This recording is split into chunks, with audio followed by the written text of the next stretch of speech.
সবাইকে শুভেচ্ছা।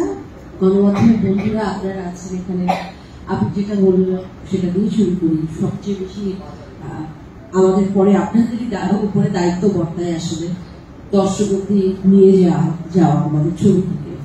আর এটি এমন একটি ছবি, পুতুল নাচের রীতিকথা।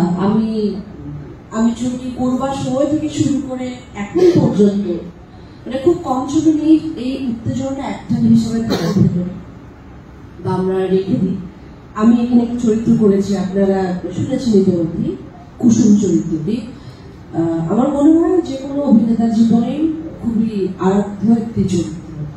যখন এই চরিত্রটি হাতে পেলাম, একই সাথে খুশি হলাম, একই সাথে বেশ টেনশনে পড়ে গেলাম। আমি পরিচালককে জিজ্ঞাসা আমি কি করবো, কেমন করে করবো, আমি পারবো তো, নানান কিছু প্রেশার আমার ভেতরে চলে এলো। আমি চরিত্র নিয়ে কথা বলছি আসলে।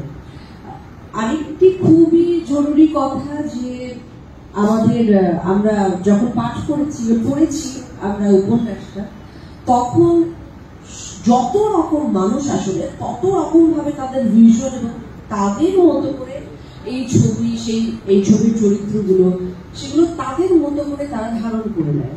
কিন্তু যখন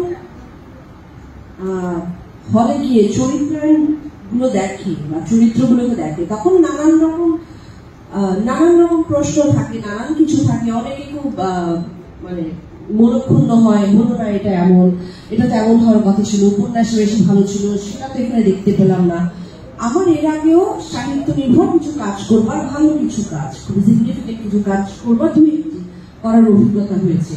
তো সেখান থেকে আমি বলছি, কিন্তু আমাদেরকে এটা সকলকেই মাথায় রাখতে হবে যে সেটি একটা ভিন্ন মাধ্যম এবং এটি টোটালি আরেকটি একেবারে ভিন্ন মাধ্যম।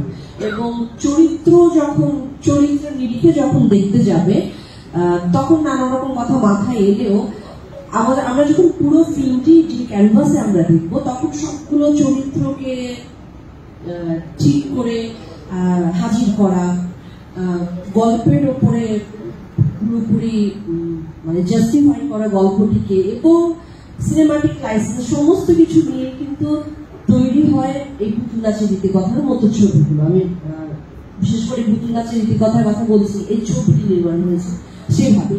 কিন্তু আমি যখন আমার ডাবিং এর সময় দেখা হয়েছে, আমি যখন দেখেছি ছবিটি, আমার কাছে খুব দূরবর্তী কিছু আমার কাছে মনে হয়নি। এটা আমার চিন্তা, এটা আমার ভাবনা, আমি এটা এমনি বলছি। কিন্তু তারপরে বাকিটা আপনাদের উপর, আপনারা দেখুন, সবার কাছে পৌঁছে দিন। আমাদের করা, এবং আমি বলবো আমার করা, খুব আধুনিক, খুব মডার্ন, খুব সমসাময়িক চরিত্র হচ্ছে কুসুম। 90 বছর হয়ে গেছে, কিন্তু এত আধুনিক চরিত্র, এটির জন্য ছবিটি দেখতে হবে। ভীষণ আধুনিক, ভীষণ শক্তিশালী, আমার ভীষণ পছন্দের একটি চরিত্র হচ্ছে কুসুম।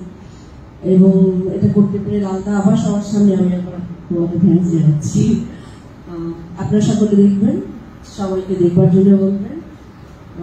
ছবিতে আরো অন্যান্য যারা কলাকুশলী রয়েছেন খুবই গুণী। এবং আবিরের সঙ্গে আমার এখানকার প্রথম কাজ বলে বলছি না, সচিব হিসেবে আবির অনবদ্য, এটা আমি একজন কোয়ার্টিস্ট হিসেবে আমি দায়িত্ব নিয়ে বলছি আপনাদেরকে। আপনার একেবারে অন্যরকম একজন আবিরের অন্যরকম একটি ভার্সন আপনারা দেখতে পাবেন। ক্যালাইডোস্কোপকে আমি অনেক অশেষ ধন্যবাদ আমাকে এই চরিত্রে কাজে আমাকে সুযোগ করে দেওয়ার জন্য। থ্যাংক ইউ ইন্দ্রদা, থ্যাংক ইউ বাঙালি, এবং আপনাদের সবাইকে অসংখ্য ধন্যবাদ। Thank you so much Jaya. আমি খুব বেশি দীর্ঘায়িত করবো না, আমি জানি তোমাদের অ্যাসাইনমেন্ট আছে, শান্তিদা